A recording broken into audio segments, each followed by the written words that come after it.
Hey guys, Happy New Year's. Welcome to The Layout. Dan here as always. And we're out here in the garage obviously, and we're going to be talking about some projects that I've been working on. So this is going to be kind of a mixed update, if you will, and it's going to be starting off this year, just getting you guys kind of caught up, not going into a lot of detail, but just giving you guys an overall view of everything that I'm kind of approaching or was kind of wrapping up in 2025. Now that it's 2026, I'm going to give you guys an idea of what to expect kind of going into this year, because I have a lot of different projects and a lot of different things kind of mixed together.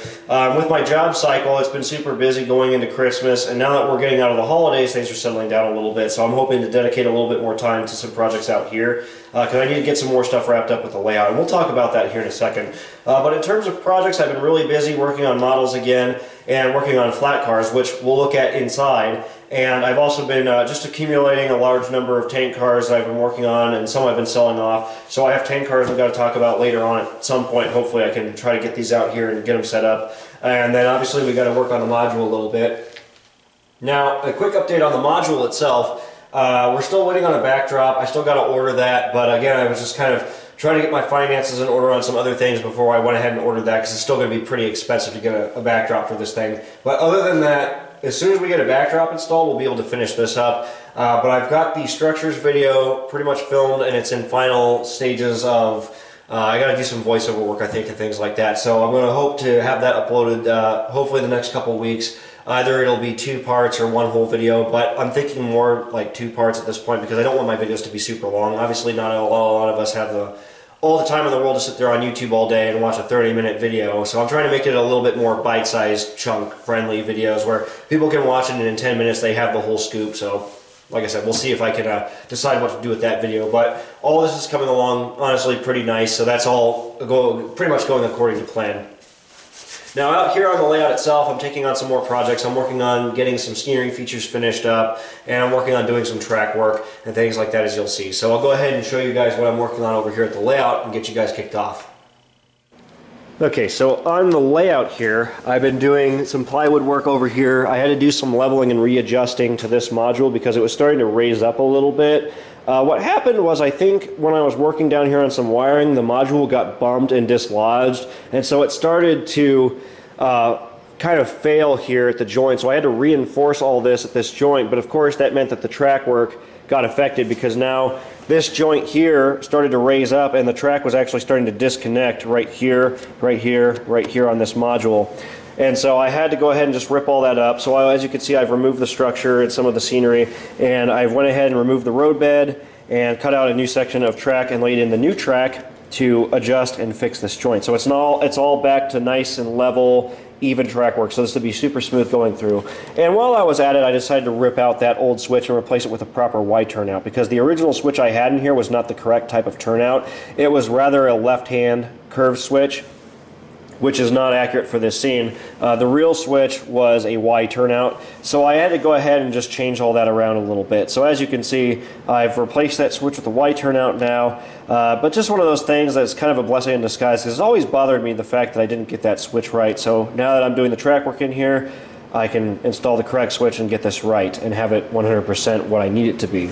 So you can see I've prepped all the road bed here, just some styrene pads. We'll just relay in a new section of track here, and then all this will get new road bed, and then it'll get ballasted, blended right in. You'll never be able to tell that I did anything to this. There's some more tools and stuff just kind of all over the place. I got to do some basic maintenance to the ballast again. There's some little areas that have cracked a little bit. But other than that, coming down here, I'm still planning on hopefully redoing this section of track in here and eliminating this center siding out to this length, because quite frankly I just don't need all of this length in here, and I'd like to go ahead and just change that. So I'll probably just take all this out, simplify things. What it'll end up being, it'll be a switch that just comes off the main right in here, comes in, and then like I said, I'll eliminate all this, make it a little bit more simple. So that's going to be the plan, hopefully, unless I change my mind about something. But yeah, I'm pretty satisfied with the idea there, because it'll be more prototypical, and then obviously I won't have to worry so much about all the issues that I've had with this joint here and having 2 switches back to back. I've had some shorts and stuff over time that I got to deal with, and I'm just kind of tired of dealing with. I haven't had any issues as of lately, but you know, if I can improve things, I would much rather improve things. But Other than that, over here on this section, I just still got to gum out here, and I want to just try to knock out this ballast work that I got to do in this section. I've done some final testing to these switches over here to make sure everything's good, so I'm ready to ballast all this. Other than that, really not too much else going on here, just some basic maintenance stuff that I'm doing. The other big project I got to do is going in and installing a booster. I have the booster, which is a DB220. I figured out how to get this installed. I just need to get a power supply for this and then wire it up and then figure out just kind of where I need to set it up. And I'm assuming it's going to be right in here. I'm going to set up a table, build a platform, and then have it mounted in here, wired up, and then that'll hopefully juice up the layout a little bit more, because as of right now, after I installed that expansion to the layout with that new module, it's been taking a little bit more power, and so I'm only able to run maybe 6 locomotives on a 2-unit train. So, you know, kind of not ideal. I'd like to be able to run more than that, and it starts to have issues with shorting out over time, or you know, just not having enough power to supply each train running down the track. So I need to get that fixed. And this was something I planned for. This is something that happens as you expand.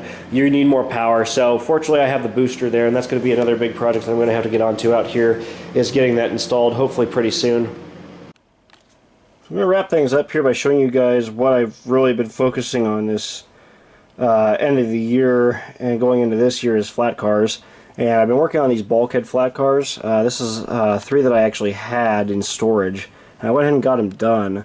And this is an effort to fill in some holes in my fleet that I feel like really need filled, because I don't have that many flat cars, and at least not a large variety of flat cars, and I need ones with loads. So I'm trying to incorporate some different kinds of steel loads and different things like that, like pipe loads, for example. So I've been working a lot on that.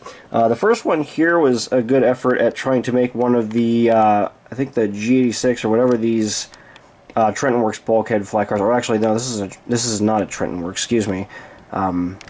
Regardless what it is, this style has the common retrofit where they added steel plates to the ends of the bulkheads, and I think most of the time they do these with cars that are in like pipe service. I think that's because they get tired of the wood boards getting smashed in if the loads shift, because I've seen some of these get pretty smashed up. So this has the steel plate retrofit, and so I actually added those on to the existing bulkhead and then painted them and weathered them in with the rest of the car. So they have a lot of really nice rust, lots of pitting and things like that. And then the cars themselves are just really nicely grimed up. And I added all the bits of graffiti and things like that, deck weathering of course, some neat little bits of patchwork here and there. You know, just adding some excitement, some realistic effects to these. So I added the pipe loads as well. This whole pipe load here is custom. I forget the gentleman's name, but he makes these and sells them on eBay all the time. So I got one of these loads and then added all the little tie-down straps to them, the entire car there. On the bulkhead, I did a lot of rust work, so you can see the bulkhead has a lot of rust starting to consume that sheet metal. Some patching up there, of course. Just different little effects like that. Same thing for the opposite side there. You can see the rust on this end a little bit better.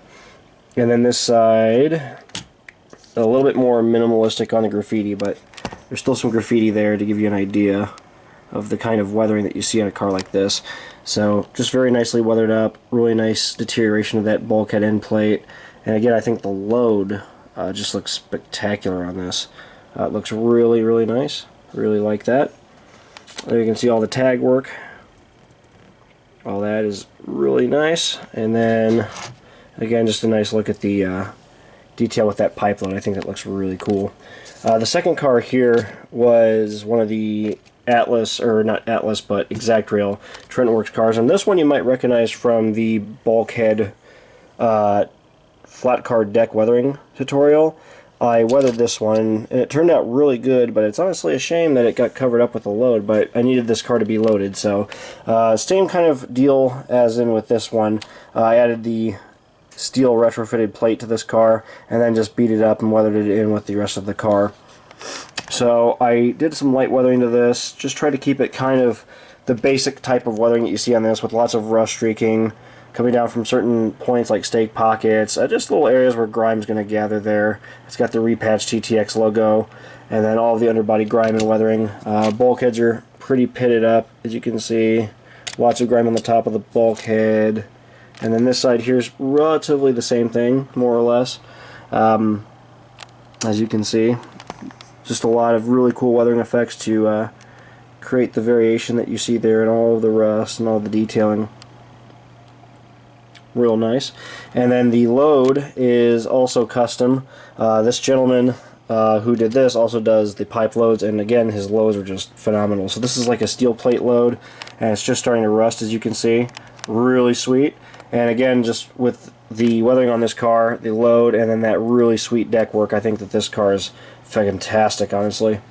And then this one here is kind of the oddball out of the group. This is one of the older TTX flat trailer train era cars. So this has the deck risers on it, as you can see, and then it has a fully painted wood deck where I just tried to age and deteriorate the lumber. Look at that. And then this end here, boards are pretty beat up, kind of sliced up, as you can see. The top of the bulkhead there is pretty beat up. All that is meticulously hand painted. I even went in and hand painted a couple of the boards as well, just to add some more realism. And then you can see the areas there, the corners where some of those boards have been busted off, chipped off, as you can see. And that's a neat little effect you can do with an X-Acto blade. But again, the deck on this is just really, really cool. And then it's an oxide red car, so there's a lot of really unique patching, a lot of grime work, all kinds of areas where you can see they repainted and repatched parts of the car. Now some of this was done by Scale Trains, and then other bits of patching were just done by me to more closely replicate the prototype. All the way down the side of the car you can see certain areas where I repainted certain parts just to, again, make it more prototypically realistic and accurate. See all that grime coming down, all the rust streaking down, older TTX logo, and then the very old TT logo. Pretty neat. This car is actually still around as of 2025, at least as far as I know. I actually had a buddy who spotted the real thing, I think out in Massachusetts possibly. But anyways, yeah, I think it turned out pretty good. And this is, again, your usual combination of oils and acrylics, lots of dot rust techniques, things of that sort, just to get all this accomplished. And I think it's always worth it in the end because you get some really good, stellar results out of a car like this. Some of the big project cars I'm working on right now is making a fairly realistic fleet of the center beam flat cars. And aside from those bulkheads, I just have a massive hole in these. And I only actually, for a while, had 3 cars, and they were the older Walthers, so I needed an upgrade. So I decided to get a number of the newer Atlas cars, a number of the brand new Rapido cars, and a mix of, let me see, I think it's just the Atlas and Rapidos. Unless I'm thinking of someone else. I think that's just it. But these 3 here, regardless, are Rapido cars, and I wanted to do some natural unwrapped lumber loads. These loads are all done by Details and Scale. He builds these loads in all kinds of random assortments like this, so he does mostly the raw unwrapped lumber loads. So, for example, these are studs on this, like 2x4 studs. But the car itself is a TTZX car. It's an older one, so I rusted this up pretty good, and as you can see, it's very grimy, very dirty. When you rust up a car like this, the majority of that rust is going to be on those beams and on the deck, like this. And then there's going to be a lot of pitting, scraping, and little slices and stuff like that into the metal. The top beam's very dirty here, and that's all done with acrylics and oils. A little bit of powder work here and there. Lots of fine tip brush techniques to do all those little rust pits. We've kind of talked about those techniques before on this channel. I will do a dedicated video on weathering one of these eventually, but I need some time to actually get a source car and then get a load so we can do a full how-to on one of these. But anyways, I weathered the car first, and then I obviously installed the custom load. And the custom load is what really brings this car to life because of the real-looking lumber. I think it just looks fantastic. The opposite side, the ends were pretty much weathered for the most part the same. But out of the box, all I had to really do was weather and then just add the load, because the cars out of the package from Rapido are super nicely detailed. There you can see that nice variety in the miscellaneous, just kind of that random pattern. The way that these loads are stacked out, I think it looks really awesome. In the areas that you can see the deck, you can see that deck weathering I did do, and that's literally only that one panel. Everything else under this is completely bare, and I did not weather. I only weathered in the areas where you could see through the loads to the beams, if that makes sense. So I thought that was pretty funny. That's the TTZX car. The other one here is a BNSF car, so this is more of a kind of an early mid-2000s car. So it's just a light grime wash all over the car, and then there's some little pits and scrapes and gouges. Just a good example of that. I think this is an NSC. Yeah, this is an NSC car. I added the safety striping, and then just the typical bits of grime washes and things like that on the top beam. And then this one again has a really unique load. Just a different type of stud loadout. Pretty cool. The opposite side, pretty much the same, but again you can see just the random pattern that I got with this load, which is pretty sweet. The dude does fantastic work, by the way. These are all hand built. He has a jig for these things for HO and N scale loads, and he has all kinds of templates that he uses to make these unique loads. But this is all basically one piece, if that makes sense. So those are really cool, but that was another one that looked really nice. This one here is one of my favorites again because of the randomness of the loadout. This is an NOKL car, but again just weathered the same way as the BNSF, with just some oil washes and things like that. More concentration and focus on the top there with those little effects, because that's the most obvious part of the car. So there's a lot of little pits, scrapes, and dings all down that top truss beam there. And then the loads, I did actually do some spray paint stenciling on, indicating dimensions, I guess you could say. So I modeled all that there, but the car itself is just nicely weathered. Very, very realistically weathered. Prototypical to a car like this. The kickup's pretty heavy on the ends there, and again you can see there's just some little dings and bangs. But the rest of the cars I do like this. I'm going to try to keep the weathering a little bit more minimal, unless it's more of these TTZX cars, because some of these are pretty old and do get pretty beat up, but these are more of the normal weathering that you see on a car like this. And again, that custom load just makes these look really nice. The last two cars I'm going to show you today are one that I'm very particularly interested in. It's the unloaded cars. The unloaded cars provide a really unique modeling challenge because they have so much going on. This one is a custom patched Atlas COER car. So I added all of the trim film patching, new safety striping, that usual stuff. Weathered the entire car, obviously, and then did a lot of like oil rendering effects, lots of little scrapes and dings all over the deck, as you can see. Apologize for the shaky camera work here, but you can see all the little bits of pitting and scraping from loading and unloading over a couple years. I added the tie-down straps, which are secured in place here for transit, as you can see. So this car is basically in transit, ready to get reloaded somewhere in the system. But something that you see a lot of times on these center beams is the amount of little trim film or little, I guess you could say it's like adhesive tape, banding and things like that that's usually attached to the cars, and it sticks, it peels off. And so modeling this has been the biggest challenge for modeling one of these types of cars, the open air cars as I like to call them. And what I did was I ended up using microscale trim film, cut out little strips, chopped it up, and then added little random bits of this all over the end beams, all over the bulkheads, and all the way down the length of these beams. You can see that tape has been added. Very, very tedious. Took probably a couple hours on this car to get all that in place. But that's a crucial detail to make these unloaded cars look more authentic. Other than that, it's just basic weathering, really. And then obviously with these cars, I added the air hoses, the new couplers, and the coupler lift bars with the little brackets there. Those are scratch-built details. End patching is added, of course, the COER patching. I'll show the opposite side of this one here. There you can see again that just random effect with all of that banding all the way down the length of those beams. It's very tedious. And there you can see all of the labeling again, and it's just starting to peel off a little bit. Some of the lettering's pretty scuffed up, lots of scraping. Very, very cool. I like that tie-down banding there again. Using sewing thread really helps to model that accurately. At least I think. But the weathering again on the car is pretty minimalistic until you get to the deck, and that's where all of the detailing is. And some of these do get, I mean, really, really chewed up. I've seen some of them where the deck is nothing but rust, depending on how long they've been in service. The next car here is, again, another really cool one. This is a IANR factory patch car. And again, this was kind of the first car I experimented with doing that trim film technique on. But again, the deck and everything else on this was pretty much weathered the same way, but there's a lot more longer scrapes and gouges and dings that I kind of replicated using a fine tip brush, using some oils. I just kind of scattered those around. And then you can see there's little bits of like dust and just some debris and things like that, indicating that this might possibly have been in drywall service, hauling sheetrock. It usually makes a hell of a mess, and it gets very, very dusty and dirty up on the decks of these cars. So I tried to kind of model that. You can see that random bit of streaking there with some of that dust. I think it looks pretty cool. And then this has the silver banding, as you can see. Little tie downs. Very tedious to do that, but again, other than that, the main beam of the car, pretty nicely weathered, very minimalistically weathered, just washes, some dings and scrapes, added little bits of graffiti here and there, but the patching was all done out of the box.